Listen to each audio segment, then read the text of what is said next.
Nalisi haa jiraadhu mee atis jiraadhu jireenya kee. Ashamaa akkam nagaa jirtu ani Yoobsan Abbabeeti. Yoobsan Arguu YouTube channel like, share, subscribe gochuu hin dagatinaa.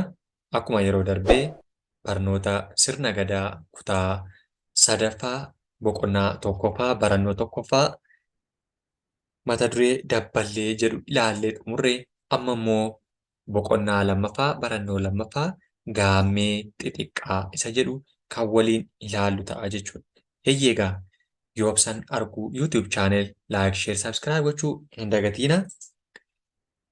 Boqonnaa tokkoffaa keessatti dabballeen umurii 0dhaa kaastee hanga waggaa 8tti jirtu dabballee taatii jenne. Dabballeen umurii ishee keessatti toon ta'ii taphachuu, hibboo oduu durii fi jaarsaaf jaartii jala taa'anii wantoota baramuu qaban yeroo itti baran, yeroo itti kunuunsamanii jechuudha. Gaammee xixiqqaan immoo dabballee fixanii yeroo keessa darbuuf jedhan mataa isaanii guduruu irraa haadamanii dabballeen isaanii gara gaammee xixiqqaatti darbu jechuudha. Inni sunis jilaa maqbaasii dabballee jenna. Jilaa maqbaasii dabballee yeroo gara raawwataniitii egaa sadarkaan lammaffaan gaammee xixiqqaa jedhama. Gaammee xixiqqaa jechuun immoo umurii daa'imman waggaa 9 hanga 16 kan jiru gaammee xixiqqaa jennaani. Kanaaf gaammee xixiqqaan sirna gadaa keessatti immoo sadarkaa dabballummaatti aanee kan jirudha. Kunis sadarkaa umurii waggaa 9 hanga 16tti kan jiru dabballee keessa eega darbanii gaammee xixiqqaa galanii jechuudha. Kanaaf umuriin kun umurii gaammee xixiqqaa jennaani. Dabballummaarra darbanii yeroo isaanitti haga tokko umuriitti waa hubachuu jalqaban keessa yeroo isaan gahan jechuudha. Haa ta'u malee egaa sababii turtii dhalootaatiin ijoolleen gaammee xixiqqaa tokko tokko maal ta'u umurii kanaa gadi yookaan kanaa ol ta'uu ni danda'u. Sababni isaan isaa ol ta'uu fi isaa gad ta'uu danda'an immoo yeroo maatiin isaanii raabaa keessa gahanii fi akkasuma kuusa keessa gahanii ijoolleen umurii sana keessa yoo dhalatte maatiin osoo daa'imni umurii dabballee keessa hin gahiin sadarkaa kan biraatti darbanii waan jiraniif ijoolleen carraa utaaluu ni qabdi. Gaammee xixiqqaa fi gaammee gurguddaa utaaltii jechuudha. Kanaatiin as keessattis gaammee xixiqqaa fi gaammee gurguddaatti darbuun durallee duubatti deebi'ee gaammee xixiqqaa umurii isaanii osoo hin gahiin dabballummaa keessa osoo jiranii gaammee xixiqqaa keessallee galuu danda'u jechuudha. Akka sirna gadaa keessatti yookiin utaaluu yookiin immoo jaarraa utaaluu isa jennu keessa darbaniitu sadarkaa tokko ol siquu danda'u jechuudha. Haa ta'u malee egaa maqaan gaammee xixiqqaa kun naannolee Booranaa fi Gujii keessatti maqaawwan adda addaa qabaataa jechuudha. Boorana keessatti gaammee xixiqqaa jechuu dandeenya. Gujii keessatti immoo yookiin naannoo uummata Gujii keessatti immoo qarree duraa, maccaa fi tuulama. Hawaasa maccaa fi tuulama keessatti immoo dabballee jedhamti waamamti jechuudha. Maqaan sadan isheeyyuu kanuma tokkodha. Haa ta'u malee garuu naannolee yookiin godinoota keessatti immoo adda adda. Boorana keessatti gaammee xixiqqaa, Gujii keessatti qarree duubaa, maccaa fi tuulama keessatti immoo dabballee jedheetu waamama jechuudha. Akkasuma Karrayyuu keessatti Afran Qalloo, Ittuu Humbaannaa biratti immoo maal jedhameetu waamama? Ruuboo jedhanaani. Maal jennee waamna? Ruuboo jennaan jechuudha. Eessaafis keessatti Ittuu Humbaanaa, Afran Qalloo yookiin naannolee Harargee jechuudha. Naannoo Dirree Dawaa uummata jiranii fi akkasuma uummata Karrayyuu biratti jechuudha. Isaan keessatti immoo Ruuboo jedhamtee waamamti. Eenyu? Gaammee xixiqqaa inni jennu jechuudha. Maqaawwan kana qabatteetu kan isheen sadarkaa tokko sadarkaa lamaatti darbitu jechuudha. Haa ta'uyyuu malee maqaan adda addaa haa ta'u malee hawaasa Oromoo hunda birattiyyuu ni beekama jechuudha. Maqaan kun akka maqaa gaammee xixiqqaa ta'e jechuudha. Kanaaf gaammee xixiqqaa kana keessatti akkaataa naannoo Arsiitti illee ilaaluu dandeenya jechuudha. Naannoo Gujii Ittuu Humbaanaa keessatti Ruuboo erga jedhamee Arsii keessatti immoo naannoo uummata Arsiitti immoo maal jedhama? Gaammee jennaani. Gubbaatti maal jenneerra? Dabballee, qarree duubaa, gaammee xixiqqaa, maccaa fi tuulama keessatti immoo dabballee, Karrayyuu, Afran Qalloo, Ittuu Humbaanaa keessatti immoo Ruuboo akka jenne Arsii keessatti immoo gaammee jedheetu waamama jechuudha.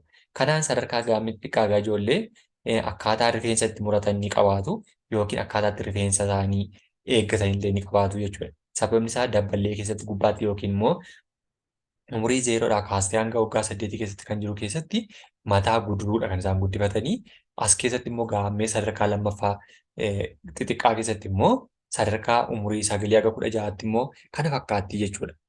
Kun bifa fakkii kanarraa argitaniin kana fakkaatti jechuudha. Ijoollonni gaammee xixiqqaa keessa ga'an umuriin ishee maal ta'eera fooyya'eera jechuudha. Yeroo itti umurii 9 kaastee hanga 16tti jiraattudha waan ta'eef jechuudha. Yeroo sana keessatti hanga tokko isa toon ta'ii yookiin immoo oduu durii mammaaksa oduu ibbootti maa turan keessa xiqqoo darbaniiru jechuudha.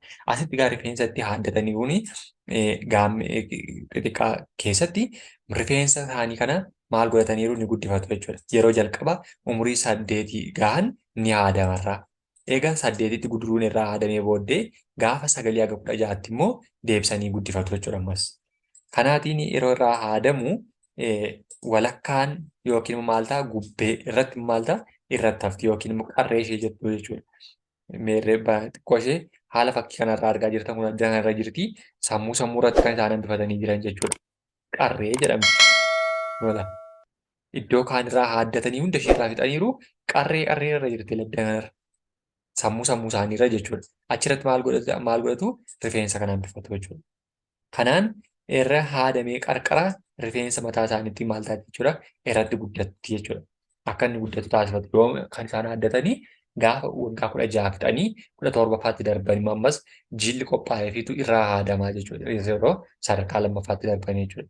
Kanaan ilaaluun gaammee xixiqqaa ta'uun isaanii ni beekama jechuudha. Maal godhataniinaan rifeensa mataa isaanii sana qarree irratti erga hambifatanii fi kan isaan gaammee xixiqqaa keessa jiraachuu isaanii yookiin immoo keessaa bahaa jiraachuudhaaf gara fuulduraatti xiyyeeffataniiru jedhamee kan ilaalamu jechuudha. Kanaaf waggaa kana keessatti mataan isaanii ittiin buufamu jechuudha. Sadarkaa gaammee xixiqqaatti gaa ijoolleen jireenya maatii keessatti bal'inaan hirmaatu. Isaanis yeroo isaan hirmaatan keessaa inni tokko jabbilee tiksuu, horii tiksuu, akkasuma jila adda addaa deemuu yookiin qophii yookiin sagantaawwan sirba ta'uu danda'a, nyaachisa ta'uu danda'a, kennaawwan gumaata kennuu ta'uu danda'a.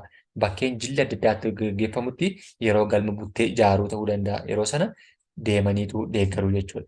Akkasuma sirballee jaarsolii waliin turuun aadaa fi duudhaa baratu, safuuf safeeffannaa baratu, sirna gadaa baratu.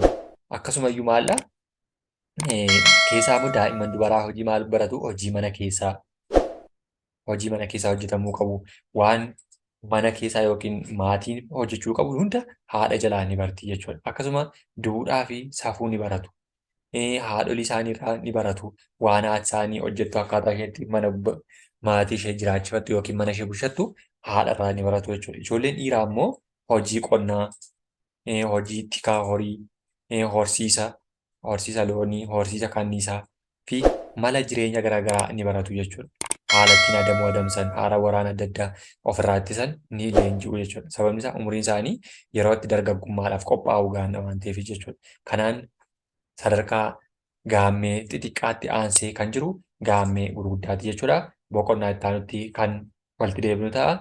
Ammasitti yoobsan argu YouTube channel like, share, subscribe gochuu hin dagatinaa. Galatoomaa ulfaadha.